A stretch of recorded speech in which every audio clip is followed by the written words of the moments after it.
Hello everyone, very good morning to all of you.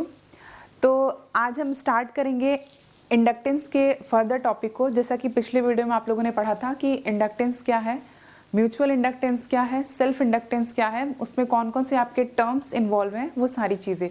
तो आज का जो हमारा टॉपिक है that is inductance in series, मतलब सीरीज में आपके इंडक्टेंस की वैल्यू क्या होती है, ये सारी चीज़ें हम यहाँ पे डिस्कस करेंगे। तो यहाँ पे हमने बच्चों दो कॉइल लिया हुआ है, आपका coil A and coil B. हमने कॉइल ए और कॉइल बी को हमने सीरीज में कनेक्ट किया हुआ है, क्योंकि टॉपिक का नाम ही है आपका कि इंडक्टेंस इन सीरीज में इंडक्टेंस की क्या आपकी वैल्यू होगी। तो इसीलिए हमने यहाँ पे जो कॉइल लिया हुआ है दोनों को हमने सीरीज में ऐड किया है। Coil are joint in series, और जो फ्लक्सेस आपके हैं, चूंकि सीरीज में आपके कॉइल हैं तो फ्लक्स यहाँ पे आपके ऐड हो जाएंगे, और जो फ्लक्स की जो डायरेक्शन होगी वो भी आपकी क्या हो जाएगी, सेम डायरेक्शन में हो जाएगी। जैसे कि आप देख रहे हैं कॉइल 1 में आपका फ्लक्स जो है वो आपका लेफ्ट से राइट, और सेकेंड कॉइल बी में भी जो आपके फ्लक्स हैं वो लेफ्ट से राइट के पास कर रहे हैं यहाँ पे। नेक्स्ट हम बात करेंगे, हाँ, जहाँ पे आपके कौन कौन से टर्म्स इसमें इन्वॉल्व होंगे वो सारी चीज़ें हम देख लेते हैं। तो पहला टर्म हमारा है coefficient of mutual inductance, that is capital M. L1 जो आपका है वो आपका है coefficient of self inductance of first coil. यहाँ पे जो हमने फर्स्ट कॉइल बच्चों लिया हुआ है कॉइल ए, उसका जो भी सेल्फ इंडक्टेंस है वो आपका हो जाएगा L1। ठीक वैसे ही आपके कैपिटल L2 जो कि हमारा है coefficient of self inductance of second coil. हमने यहाँ पे जो सेकेंड कॉइल लिया हुआ है, चूंकि दोनों कॉइल आपकी सीरीज में ऐड है, तो यहाँ पे जो आपका इंडक्टेंस होगा कॉइल बी का दैट विल बी L2, यहाँ पे आपका L1 हो जाएगा। नेक्स्ट हमारे, तो डेरिवेशन शुरू करने से पहले हम देख लेते हैं कि कौन कौन से फिनोमिना होंगी, क्या क्या चीज़ें हमारी यहाँ पे इन्वॉल्व होंगी। तो हमें पता है कि जब भी हमारा किसी भी कॉइल में हमारा करंट फ्लो करता है तो उसमें इंड्यूस्ड ईएमएफ आपका प्रोड्यूस होता है। तो कॉइल ए की बच्चों अगर हम बात करें तो सेल्फ इंड्यूस्ड ईएमएफ, आपको पता है कि कोई भी कॉइल है उसका सेल्फ इंड्यूस्ड ईएमएफ भी होगा, और साथ में जो आपके बगल के जो आसपास के जो भी कॉइल हैं उसमें भी आपके म्यूचुअल इंडक्टेंस या फिर म्यूचुअल फ्लक्स आप बोल सकते हैं, वो सारी चीजें आपकी जनरेट होंगी। तो सबसे पहले हम कॉइल ए के बारे में अगर हम बात करेंगे तो जो आपका सेल्फ इंड्यूस्ड ईएमएफ होगा of coil A that will be E1 is equals to L1 minus L1 DI upon dt। चूंकि करंट जो हमारी है, जो फ्लो हो रही है हमारी, वो हमारी I ही है, और सीरीज में हमारे दोनों हमारे कॉइल हैं, तो हमें पता है कि जो करंट जो हमारी होगी वो हमारी सेम होगी, दैट इज I। नेक्स्ट हम बात करें कि आपका mutually induced EMF in coil A. आपके कॉइल ए में मैंने बताया था आप लोगों को म्यूचुअली इंड्यूस्ड ईएमएफ के बारे में कि आपका एक कॉइल है, अगर आप एक कॉइल में आपके करंट आपकी फ्लो हो रही है तो दूसरे कॉइल में भी जो आपका इंडक्टेंस है, इंड्यूस्ड ईएमएफ है, वो आपके कॉइल ए के कारण कॉइल बी में आपका इंड्यूस्ड ईएमएफ आपका प्रोड्यूस होता है। तो ठीक वैसे ही यहाँ पे कह रहे हैं कि हमारा जो कॉइल ए है, कॉइल ए में है, वो उस अपना सेल्फ इंडक्टेंस जो है आपका वो तो आपका जनरेट करेगा ही साथ आपके दूसरा जो कॉइल है सेकेंड कॉइल, वो भी आपके सीरीज में यहाँ पे ऐड है, यहाँ पे आपके सीरीज में ऐड है, तो इसकी वजह से भी इसके कुछ जो म्यूचुअल इंडक्टेंस होंगे उसकी वैल्यू क्या होगी, तो वही हम देख रहे हैं। तो यहाँ पे जो बच्चों है कॉइल बी के, बी में आपका चेंज हो रहा है म्यूचुअली इंडक्स्ड ईएमएफ इन ए में आपका म्यूचुअली इंडक्टेंस क्या हो रहा है due to change in current B में हम जब भी करंट चेंज करते हैं तो हमारा ए में जो हमारा म्यूचुअली इंडक्टेंस है उसकी वैल्यू क्या होगी, that will be E1 dash minus M DI upon dt। अब E1 डैश की डायरेक्शन आप देख लीजिए प्लीज।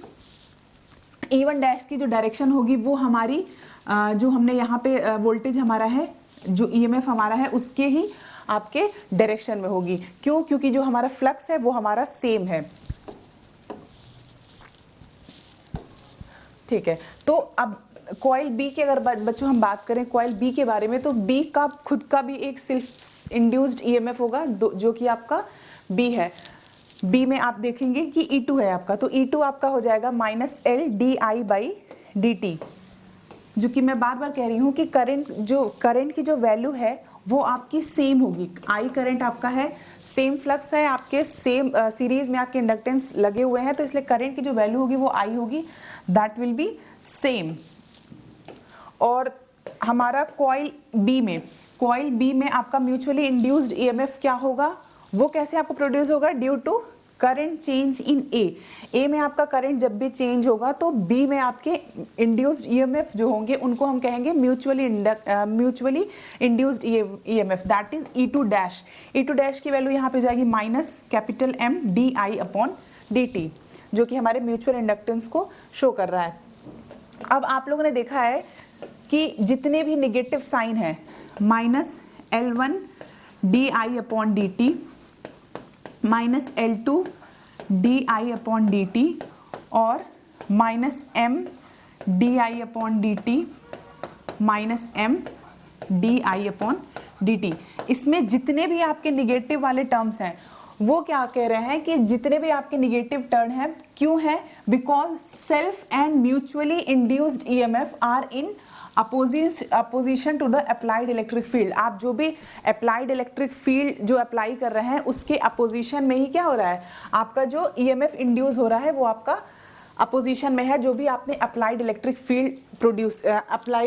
फील्ड आपका जो आपने लगाया है। और यही आपका रूल भी है कि हमेशा क्या होते हैं, जिससे वो प्रोड्यूस होता है उसका ही अपोज करता है according to the Lenz law, बताया था मैंने आप लोगों को, minus L D I by D T. तो यहाँ पे जो निगेटिव साइन बच्चों आपका होता है वो आपका क्या करता है कि जिसकी वजह से वो प्रोड्यूस हुआ है उसका ही वो अपोज करता है। तो ठीक वैसे ही यहाँ पे जो हमारे जितने भी निगेटिव साइन है वो इस वजह से है कि जो आपका सेल्फ और आपका जो म्यूचुअली इंड्यूस्ड ईएमएफ है वो आपके अपोजिशन करेगा किसका, जो आपने अप्लाइड फील्ड इलेक्ट्रिक फील्ड जो आपने अप्लाई की है। तो यहाँ पे जो बच्चों हमारा टोटल ईएमएफ हो जाएगा वो हमारा देख लीजिए उसकी वैल्यू क्या होगी, हमारा जो टोटल ईएमएफ है उसकी वैल्यू हमारी हो जाएगी, हमने सबको ऐड कर दिया है और निगेटिव साइन को हमने यहाँ पे कॉमन ले लिया है, that is L1 plus L2 plus दोनों आपके M, आपके कॉइल A और कॉइल B का आपका दोनों का म्यूचुअली इंडक्टेंस। तो यहाँ पे दोनों म्यूचुअली इंडक्टेंस को हमने ऐड करके 2M कर दिया है। तो आपका जो यहाँ पे जो वैल्यू आपकी आ जाएगी L इज इक्वल्स टू आपका जो टोटल ईएमएफ होगा वो आपका हो जाएगा माइनस एल डी आई अपॉन डी टी, जहाँ पे जो एल की वैल्यू है वो आपकी ये हो जाएगी L1 plus L2 plus 2M, और जहाँ पे कैपिटल L को आप क्या डिनोट कर सकते हैं, कैपिटल L आपका हो जाएगा इक्विवेलेंट इंडक्टेंस, मतलब आपके जो भी आपने दोनों कॉइल आपने लिया हुआ है, दोनों कॉइल आपके सीरीज में है तो टोटल उनका इंडक्टेंस क्या होगा। तो टोटल इंडक्टेंस आप ऐसे निकालोगे कि L1 plus L2 plus 2M, ये आपका कब फॉर्मूला होगा, जब आपके इंडक्टेंस आपके सीरीज में होंगे और जो फ्लक्सेस आपके प्रोड्यूस हो रहे हैं दोनों आपके दोनों कॉइल में वो आपके एडिटिव नेचर के होने चाहिए। तो आपका यहाँ पे इक्विवेलेंट जो रेजिस्टेंस आपका हो जाएगा L1 plus L2 plus 2M। तो thank you so much. Next हम बात करेंगे कि हमारा अपोजिशन में जब हमारे फ्लक्स होते हैं तो क्या चीज़ें होती हैं, कैसा फिनोमिना हमारा क्रिएट होता है। So thank you so much. Have a nice day to all of you.